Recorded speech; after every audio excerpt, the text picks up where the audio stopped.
Well, good morning, everyone. How are we doing today? A little light. Got a bunch of emails that people are out sick. Maybe other people didn't bother to email me. The rest of us are doing okay? Well, that's good. Okay. Come on. Double check, yeah. So first, a reminder about the talk tomorrow afternoon by Professor Monty Johnson from UC San Diego. This lost dialogue from the ancient Greek philosopher Aristotle on sort of the value of philosophy or why we should do philosophy, something like that. Looks interesting. I'm looking forward to it. Then, just a note, which maybe a lot of people are going along with today. If you are sick, please stay home, please rest and feel better. Don't drag yourself into school because you feel that like you have to, even though you feel like absolutely miserable. Yeah, give yourself the time and the rest that you need to actually recover. You can let me know and I will excuse you from the 2-sentence paper for the day. That's not a big deal. And the lecture recordings, remember, are linked on the schedule. So if you miss a class, you go into here in CAT courses, and it's maybe not obvious, but you just go over and right next to where you find the slides, you get YouTube links to all of the lecture recordings. The lecture recordings aren't super efficient because I'm not taking out like the gaps where you all are working in groups, but they're there and you can get everything that I say on those recordings. Okay, a note for next week, and there are going to be a couple reminders. Polyphony will hopefully remind you in discussion tomorrow, and then I already scheduled an email reminder for Monday. So this week is actually the end of our first unit. Next week is going to be kind of a transition, and then the week after we're going to start the second unit of the course. Next week, during that transition, you will actually be setting the class policy for using large language models like ChatGPT. So you collectively will decide what are appropriate and inappropriate uses of LLMs in this class for the different kinds of assignments that we'll be doing moving forward. We want to have a good, thoughtful discussion about this. And so I know most of you don't normally do the readings, but it's really important that you do them this time because they give you some background and some basic arguments to work with when you make these decisions next week. So I have a short assignment here. As usual for me, it's like broken down into a lot of wordy steps, but it actually won't take you that long. It's first in one paragraph on a Google Doc, sort of share your initial thoughts about writing and large language models. Then there's some essays for you to read, a activity analyzing an argument, then having ChatGPT analyze the argument, and then what you turn in to get credit for this little assignment is just sort of a reflection on the advantages of you summarizing the argument versus having the LLM do it. Shouldn't take you too long, and we'll give you a good baseline for our discussion next week. Are there any questions about that?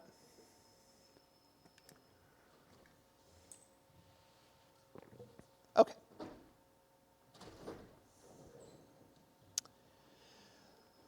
So this week, we are working with found arguments. We are walking through the process of taking a kind of messy argument that we have found out in the world and putting it into a form that we can analyze using the tools that we have already and some of the tools that we'll learn throughout the rest of the semester.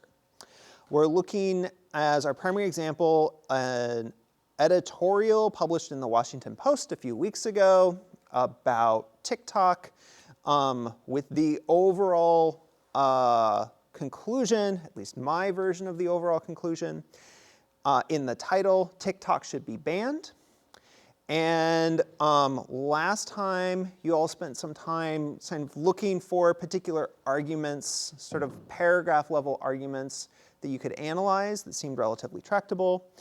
And a couple of tables, I think, hit upon this particular argument here, which is one that I highlight in the notes in the online textbook for this week. And I call this the legal gray area argument. So we're going to be working specifically on this argument today. Are there any questions left over from last time?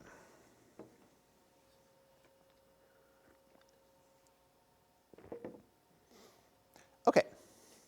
So as a reminder, the legal gray argument says, when companies are allowed to operate in a legal gray area, it's bad for everyone. It undermines respect for the rule of law and creates potentially dangerous precedents.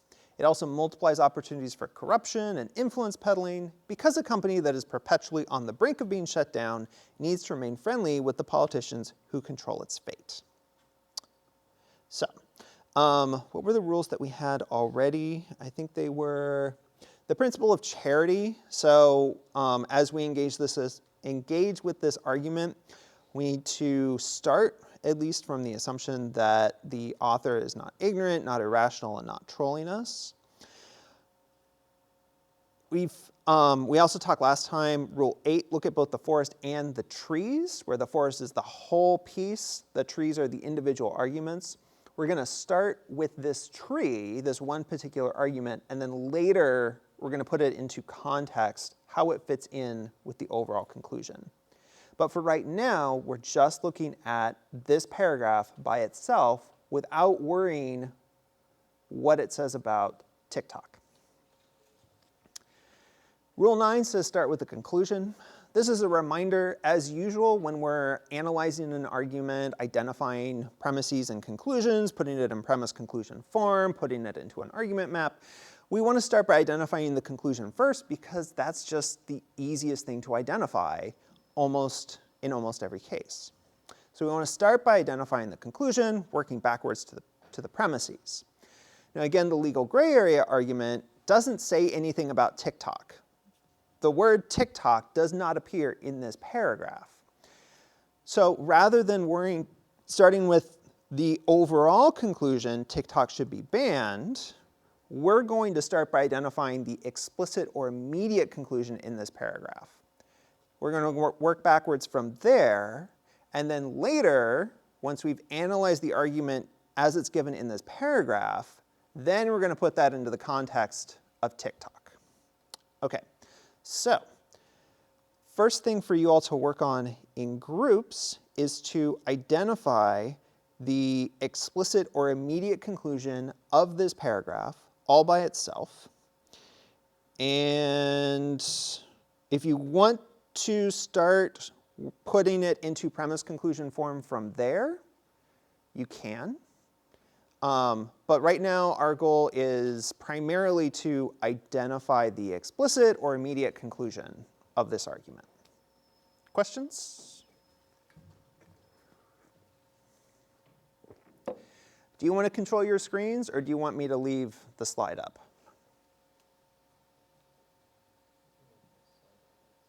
Leave the slide up? Okay. Maybe this will only take a couple minutes. Maybe it'll be a little longer. I'll turn the music on.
Okay. Yeah. I think you all have had lots of practice at identifying conclusions so far.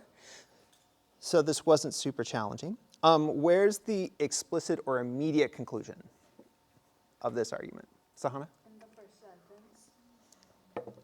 Yeah, so this is the conclusion. I forget how I was color coding these right now.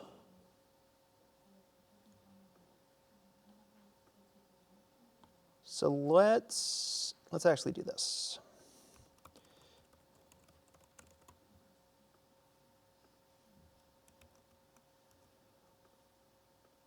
Okay, so we got the argument up here.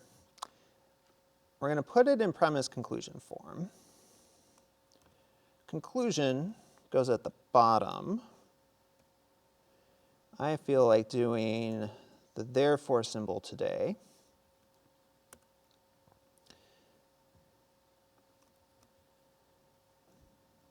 Whoops, that's not what I wanted. Is it that? There we go. Okay. So we've identified the conclusion. Now we want to identify some premises. So what have we got in the way of premises here? Ayush? It undermines respect for the rule of law, and it has opportunities for corruption. So this is one premise? Is that what you're saying? Yeah. Okay.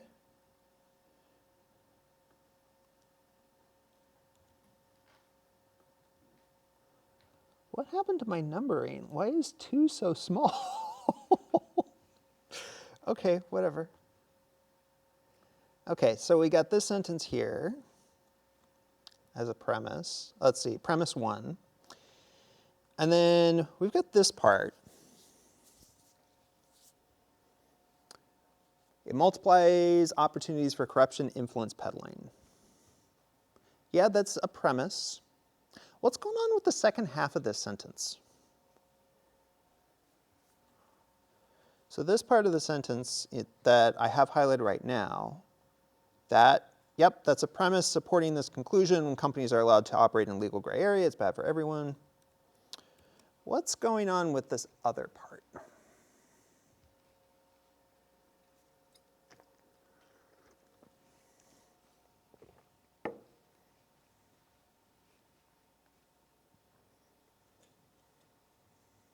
Did you think about that? See if you can give an answer yourself. What is the second part of the last sentence up to?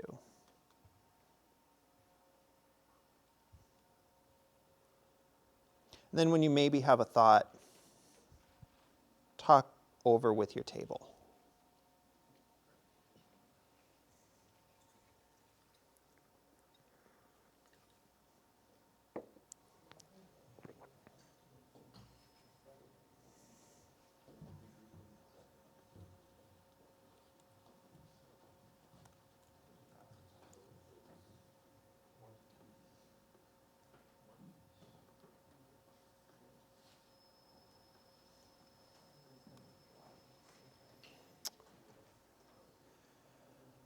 Okay, thoughts on the second half of this sentence?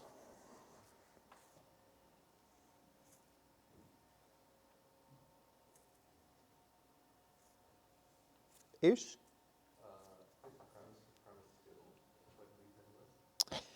Yeah. We've got this because here. That should make a little ping. Why?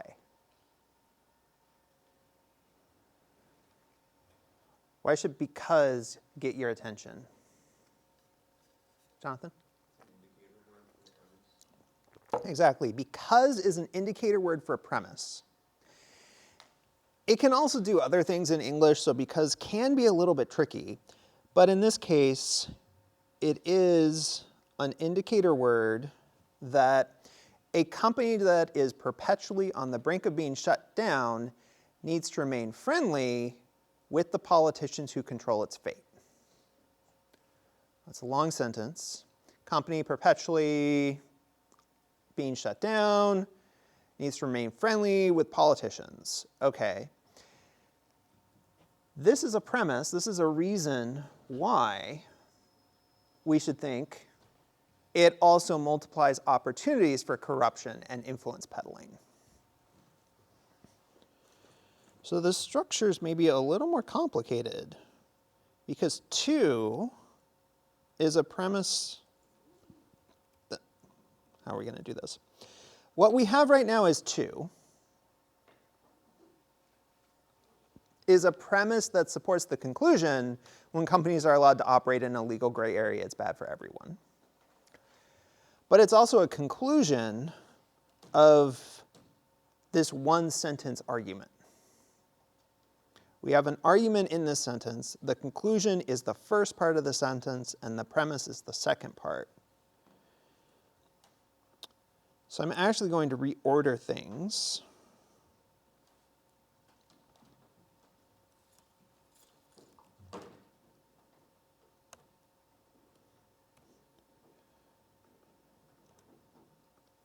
Therefore,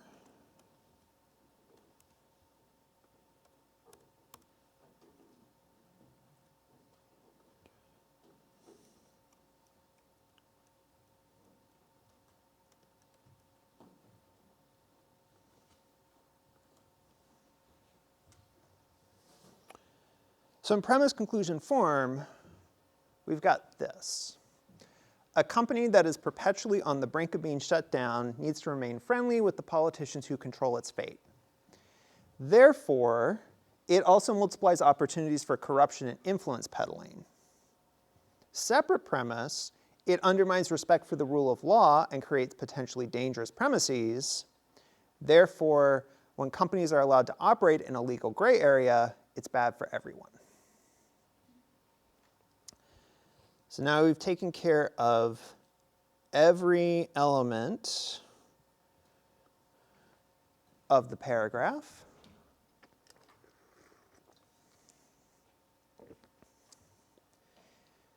Any questions about why we identified various parts as premises and conclusions?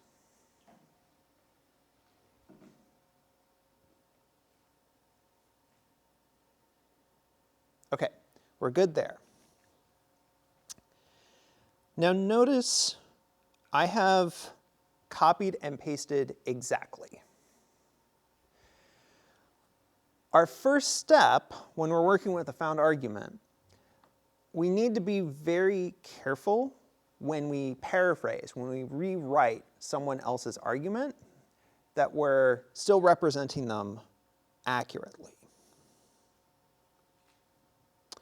So Rule 10 gives us a set of sub-rules, which we'll get to in a few minutes, about how to paraphrase, how to take this and rewrite it so that, for example, we don't have this pronoun, it, kind of floating around before we get to its antecedent down here in the conclusion, for example. So far, I put this into premise conclusion form. We're going to get to an argument map after we paraphrase, because that will help us clarify what exactly is a conclusion that follows from what. But for now, we want to work towards paraphrasing, rewriting the premise conclusion form version. So the question is, when we analyze arguments, why do we need to paraphrase? I'm not looking for one particular answer here. There are a lot of reasons why we would want to paraphrase this one. So take a second, think to yourself. Looking, for example, at this argument, you might think about other arguments we've analyzed so far. Why do we need to paraphrase? Or why is paraphrasing a good way to go rather than just always using exactly what the original author said?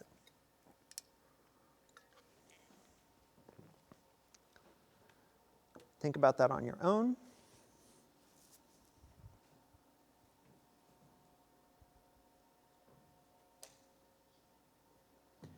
When you maybe have an idea, check in with your table.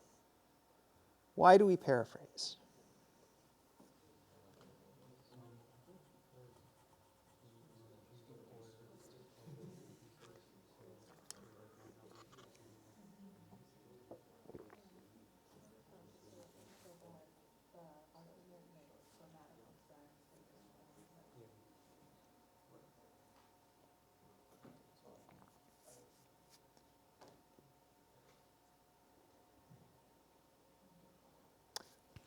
Let's come back together. Why do we paraphrase?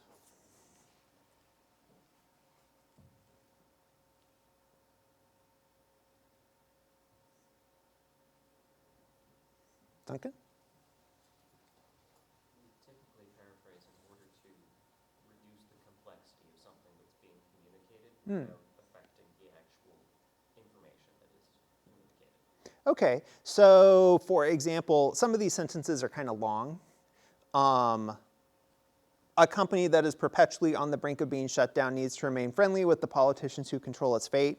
We might want to find a way to make that a little more concise, easy to read, taking up less space on an argument map. Good, that's one reason we might want to paraphrase. What are some other reasons why we paraphrase? Sahana?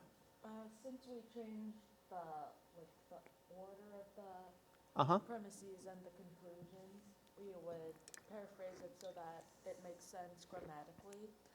Yeah, good. I don't think we have any serious, I don't think we created like sentence fragments here, but sometimes you might end up with sentence fragments.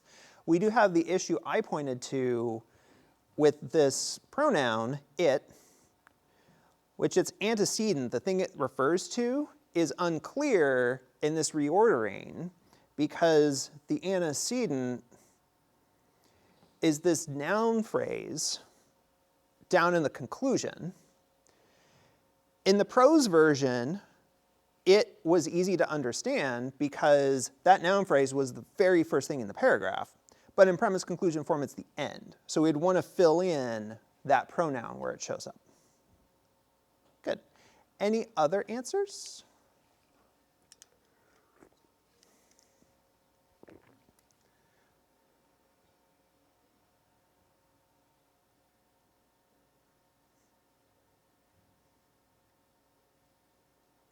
Okay, so here's something to think about. Right now, we're really focused on this paragraph by itself, this single tree in isolation from the broader forest. But we're going to be moving towards the overall conclusion that TikTok should be banned later on. This argument, it is relevant to that overall conclusion. It supports that overall conclusion. That's how we identified it on Tuesday. But it doesn't by itself say anything about TikTok. We're going to have to introduce at least one implied or assumed premise in order to connect this paragraph to the conclusion about TikTok. And that's a form of paraphrase as well. When we add a premise to someone's argument, or if we take an argument that someone has been given and add on an additional conclusion at the end, remember we called that an enthymeme way back 10 zillion years and 4 weeks ago? When we do that, that is a form of paraphrasing as well. We are rewriting someone else's words. And so we need to be careful about all of those moves in 3 ways.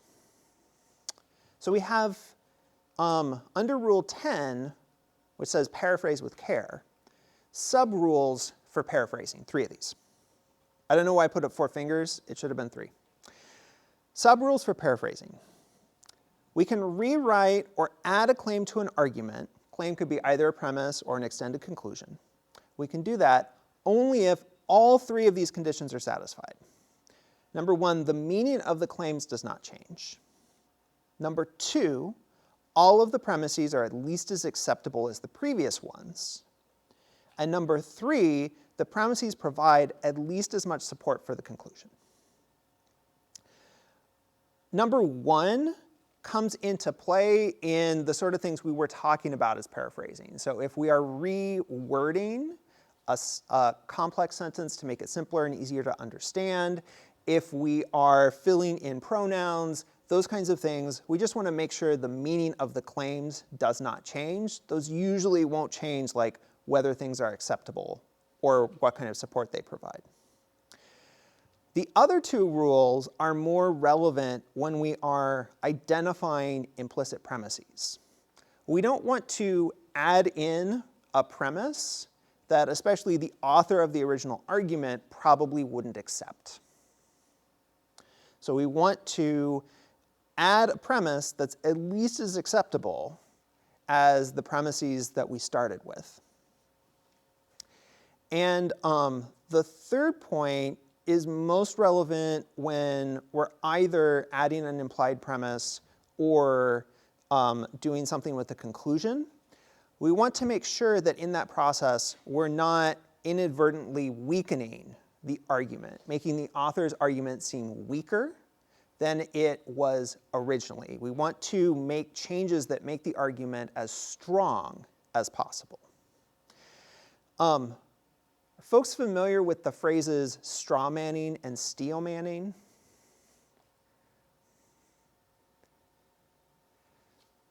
Maybe somebody at table 9? No. Okay. Duncan? So, straw manning Mm-hmm. is a fairly common, I'm going to call it an argumentative tactic, Uh-huh. also often recognized as a fallacy, where you construct a weaker version of your Mhm. opponent's argument and then debunk that argument in order to appear as if you have bested your opponent's argument Mhm. overall. As for steel manning, Uh-huh. it is the inverse of that. You create the strongest possible version of your opponent's argument, Mhm. and you prove that it's wrong. Therefore, pretty easily follows that you've also proven your opponent's actual argument wrong. Yeah, good. So straw manning is when we weaken our interlocutor's argument. Sometimes this is done strategically to try to win a debate as a sense of contest. Sometimes it can be inadvertent. Maybe we just don't really understand the other person's point of view, and we think they're arguing for something, but they're actually arguing for something rather different. So straw manning is when we weaken the interlocutor's argument, thereby misrepresenting it. Steel manning is when we try to look at the strongest, most compelling version of this argument. This can mean we're analyzing a version of the argument that's like even stronger and more compelling than what they originally presented. But this can give us actually better insight sort of in what they intended to say or what they might have said if they had more of an opportunity to think through their ideas. So it can actually give us a better understanding of their point of view than what their original argument was. So the final rule here is really saying, in these terms, don't straw man your interlocutor, steel man your interlocutor. Are there any questions about that?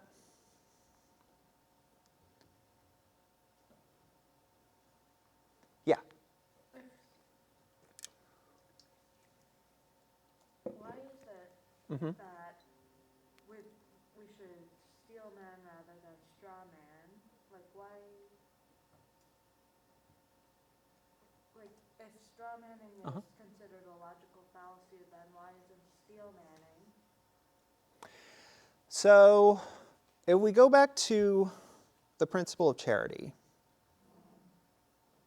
which is up here, right here. Principle of charity, we want to start from the assumption that our interlocutor is, in particular, not irrational. We want to start with the assumption, and actually not ignorant as well. We want to start with the assumption that the person we're engaged in a debate with, they at least have common knowledge of the subject, and they're able to reason about as well as we are. That's where we want to start. When we strawman someone, we weaken their argument, often by rewriting it in ways that make it seem like they lack common knowledge of the subject, or they're unable to reason well. They weren't able to identify this clear problem with the argument that they were presenting. This kind of means that we're engaging in bad faith, because it means that we are violating the principle of charity when we strawman them in these ways.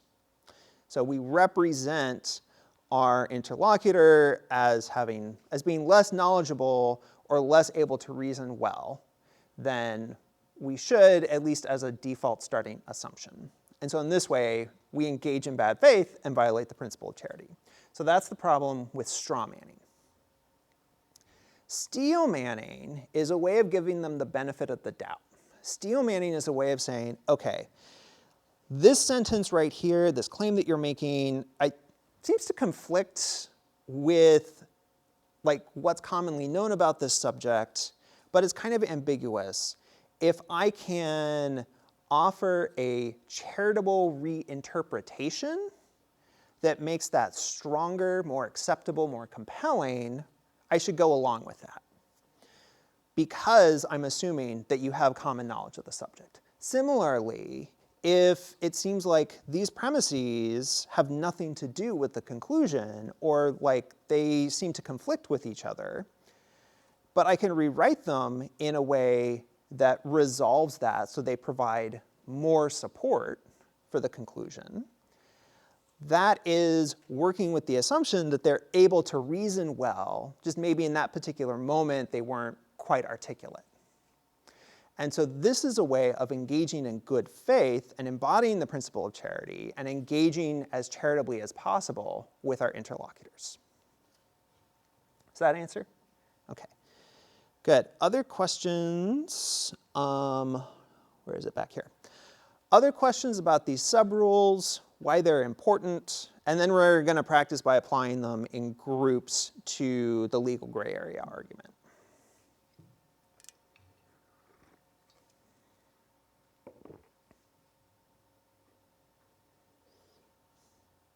Okay, so let's do this.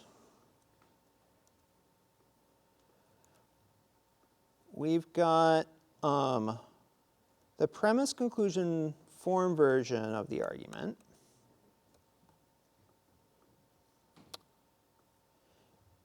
And I will put the subrules for paraphrasing down here. They don't quite fit. Let's make them a touch smaller. So I will give you control of your screens. And in groups, what I'd like you to do is set up a Google Doc for your group, or something else similar. Copy and paste the premise conclusion form version. Then make edits to paraphrase this to address some of the issues we've identified so far, like premise one is kind of long and wordy, there are these pronouns, and so on. And then for each edit you make, give a short justification based on these rules. Okay, for each edit that you make, add a little note down below your version of the argument on your Google Doc that's like, premise one, we use this rewording, and we think the meaning of the claim stayed exactly the same. Does that make sense? I see nods, I see boredom, I see tiredness. Okay, good. Yeah, I'm guessing this is going to take a little bit. The paraphrasing not so difficult, but ensuring the conditions are satisfied and writing the short justification, that'll probably be a little more work. So I will give you back your screens, and we will turn the music on. And see where we are in about 10 minutes.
So what are some changes folks made?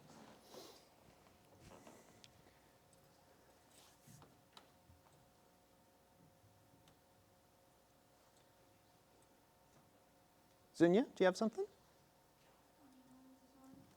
No? Okay. What are some changes? Duncan. So, one of the things that we did here is we simplified this first sentence, for example, is honestly got quite a bit of wasted text in it for communicating its message. Okay. So, How did you rewrite it? rather than saying a company which is perpetually on the brink of being shut down needs to remain friendly with the politicians who control its fate, Uh-huh. we can just say, as we've said here, a company within a legal gray area must be friendly with its politicians, which, because the original thing is on the brink of being shut down, this reduces potential confusion, because honestly, to me, that typically reads as they're about to go bankrupt, rather than they're about to be shut down by the police. But by changing it to be more precise about the term that's used later on, Okay. we both save space and reduce ambiguity. Let's see, I think it's that. Yeah. So we need to include a justification. So the original was up here. Where did it go? Oh. Okay, so the original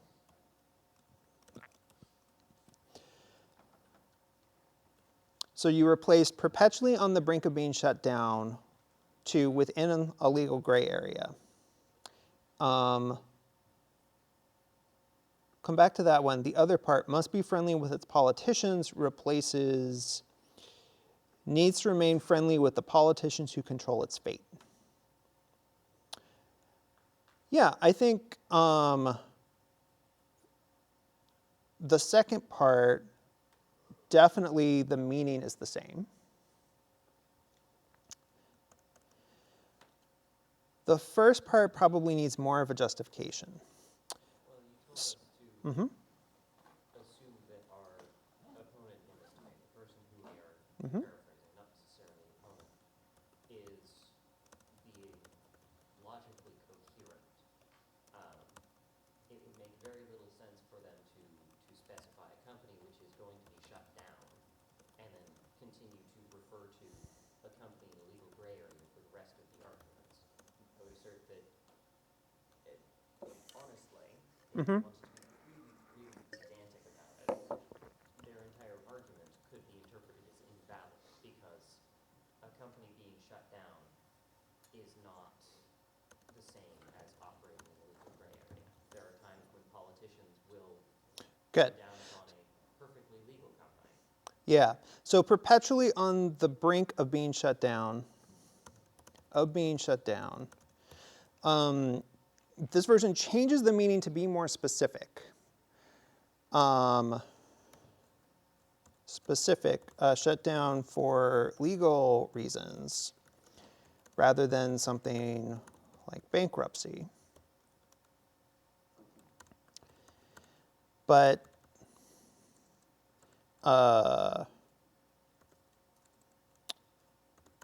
it provides better support for number 2, but it provides better support in the context of the legal gray area argument. So this is modifying the meaning of the first sentence in order to, it modifies it slightly, kind of narrows things down a little bit. But in the context of the legal gray area argument, we're not talking about things like bankruptcy. So in that context, the meaning hasn't significantly changed. Good. I think other tables I saw had slightly less extensive revisions. And so that's okay there. Anyone do anything radically different?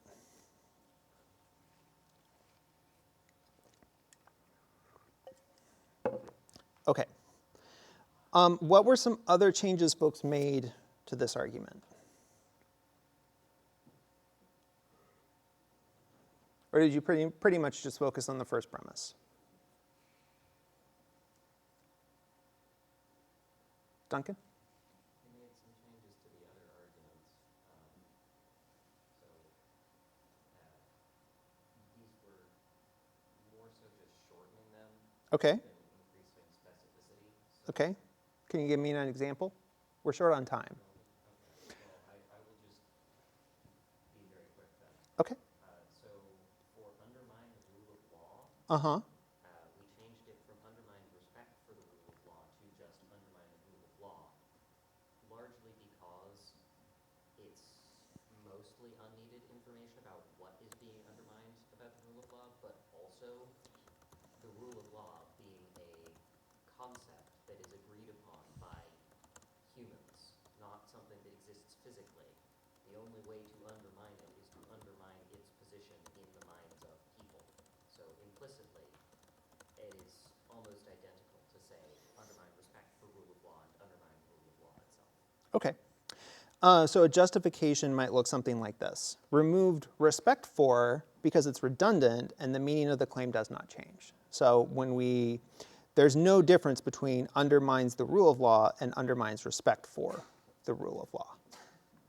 Okay, good.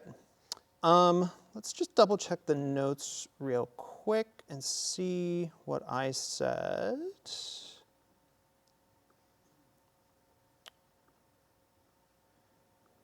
So we're not going to have time to do too much more with this. You can read the rest of my analysis here, and then I have another fully worked example here. So you have those resources that you can take a look at outside of class. So this was my pass at putting this into premise conclusion form. I actually kept the first premise as it was because working on my own, I couldn't think of a good way to shorten it. Although I do have a note down here about using Claude, a LLM tool like ChatGPT, to suggest some variations, and some of those are better than others. I filled in the pronoun it with legal gray areas in claims 2 and 3. This doesn't change the meaning, so the rules for paraphrasing are satisfied. Let me actually put you all back on my screen. In claim 2, I shortened that by replacing corruption and influence peddling with just corruption alone.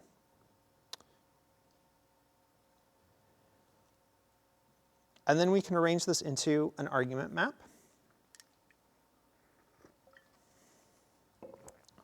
So we have claims 2 and 3. Legal gray areas multiply opportunities for corruption. And claim 3, legal gray areas undermine respect for rule of law, or just the rule of law, and create potentially dangerous precedents. Those work together to support claim 4, when companies are allowed to operate in a legal gray area, it's bad for everyone. And then up here we have claim 1 that supports claim 2. Okay, sorry for rushing this last bit, but we are short on time. Are there any questions about getting to the argument map? About paraphrasing and getting to the argument map? Okay.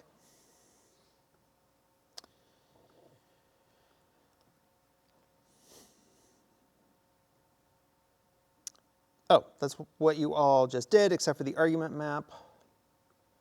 Okay, so now I'm going to grab this version.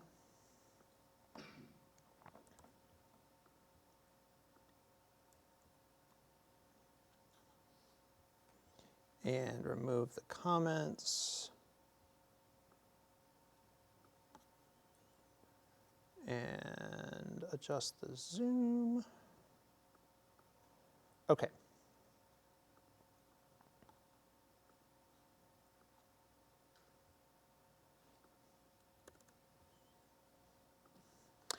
So up at the top, we have our analysis of the single tree by itself.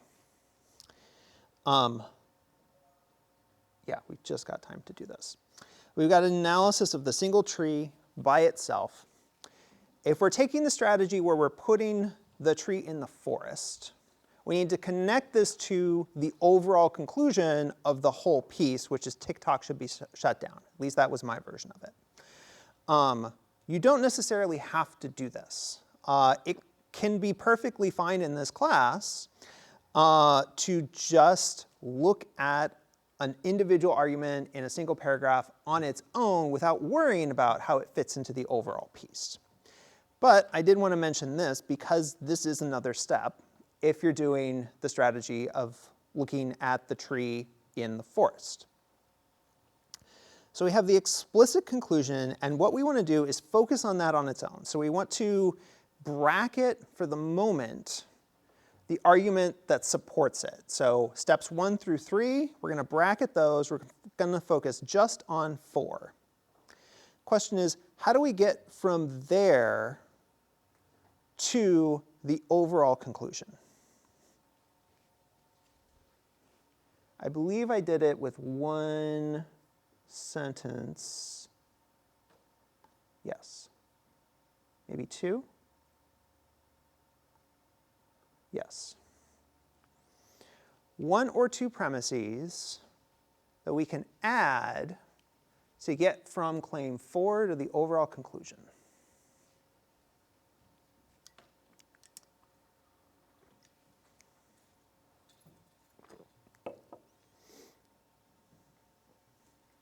Devin? TikTok is operating in a legal gray area. Yeah. So TikTok is operating in a legal gray area. So this premise is very general, right? It's talking about when companies in general are allowed to operate in a legal gray area. So one thing we need to do is apply that claim to TikTok specifically. So TikTok is operating in a legal gray area.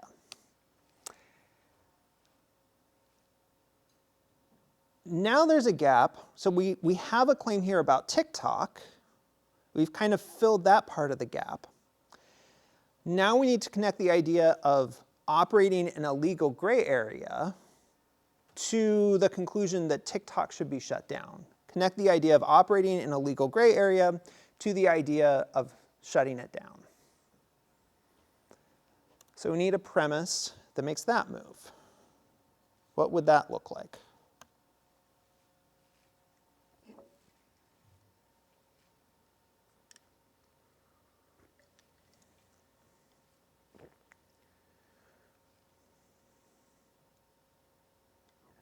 Anyone have an idea? Devin?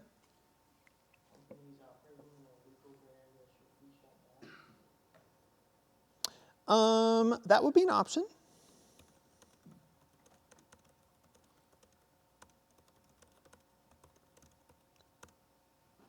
That one, I think, could almost be like a conclusion to follow from 4. So you could potentially do it like this.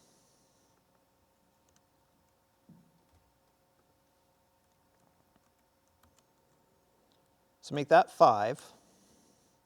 TikTok is operating in a legal gray area would be 6. And the conclusion TikTok should be shut down as 7.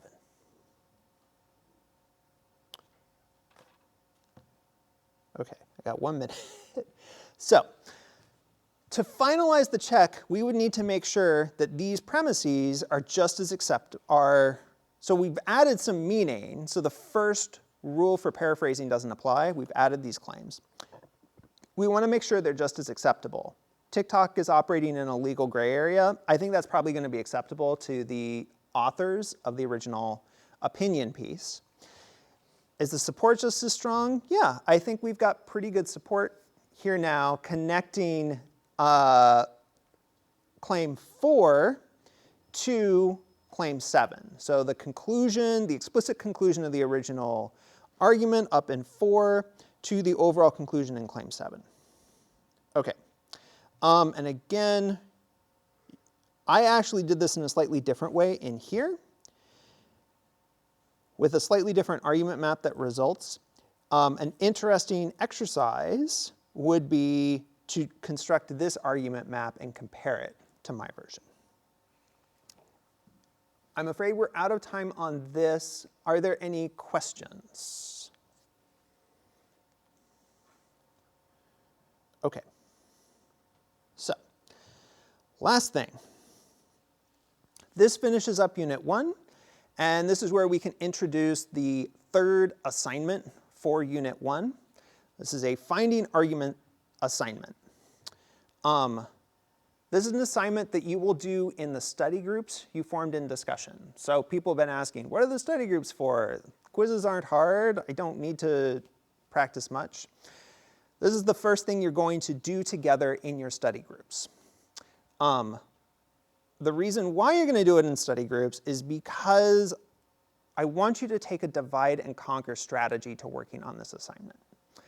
You're going to find and analyze 3 arguments. Can be from any source you want. They have to roughly fit in. They have to be things that you can analyze using the tools that we've developed. What you're ultimately going to turn in will be something like this, an argument map with a bit of justification and commentary. So, you're going to find and analyze 3 arguments. You're doing these in study groups, first of all, because it can take some time to find good arguments to analyze. So I want to recommend you use a divide and conquer strategy. I think the study groups are generally 4 to 6 people. So you have like groups of 2 go out and look for arguments on their own independently of the whole group. Then you bring them back together and you analyze them as a whole group. So this way, you individually don't have to spend too much time trying to find 3 of these examples to analyze. But then, as a group, you come together and you work together to give this analysis. What you're going to turn in, you're going to give us a link to the original version. If it's a TikTok video, give us a link to the TikTok video. If it's an opinion piece in the newspaper, give us the link to the opinion piece. Wherever you got this from, give us the link. Then, either copy, paste, or write a prose version. Copy, paste is preferable because we want to be able to see here is the exact original text that you're working with. So copy, paste from the opinion piece in the newspaper, copy, paste the transcript from the TikTok video, whatever you're working with.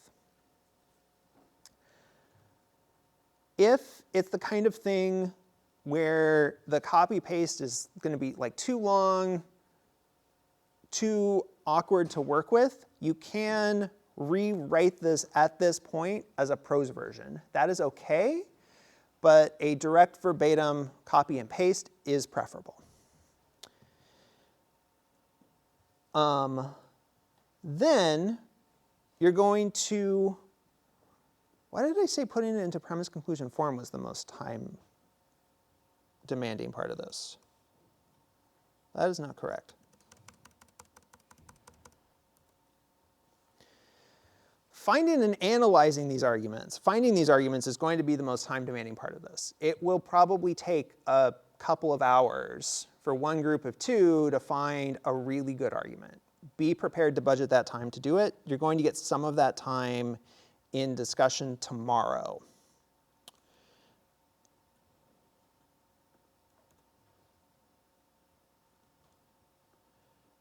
Putting it into premise conclusion form and justifying any changes that you make. That will be the most conceptually difficult part of this because you'll have to have the kind of conversations that you were having this morning and that unfortunately had to be truncated for the sake of time. how do you rewrite this and justify that using our rules for paraphrasing? That's the most conceptually difficult part of this assignment. It probably won't take you a super long time, but it will be the hardest part of it. And so best for the whole group to be involved in this, because after we move past this unit, you individually, you are going to have to do some of these on your own. So you individually will have to go out, find arguments, and analyze them. So you want to make sure you're getting practice in the group setting right now. You'll construct an argument map to get more practice with that. And because it often shows support relationships more clearly than premise conclusion form, we're not looking for an objection or a reply on this. Analyzing an argument you find out in the wild and put it into premise conclusion form with a nice clear argument map, that is going to be difficult enough. Okay, so this assignment is not about objections or replies. This assignment is about analyzing some messy, more or less complete argument you find out in the wild. Okay, any questions about that? Good. Take a look at the instructions. The instructions give you like a Google Doc you'll use as like a template to fill these steps in, and that's what you will turn in at the end. And be sure to come to discussion tomorrow, because that's where you all will have time with Polyphony's support to start working on this, to start looking for arguments. Great work this week. This is really hard stuff. This is also stuff that I'm still figuring out how to teach. So sorry, this week was a little bit disorganized and we kind of ran out of time at the end. But you have resources that you can draw on to help you out with this. For now, work on your 2-sentence paper. Have a great rest of your Thursday and a great weekend, and we'll see you on Tuesday.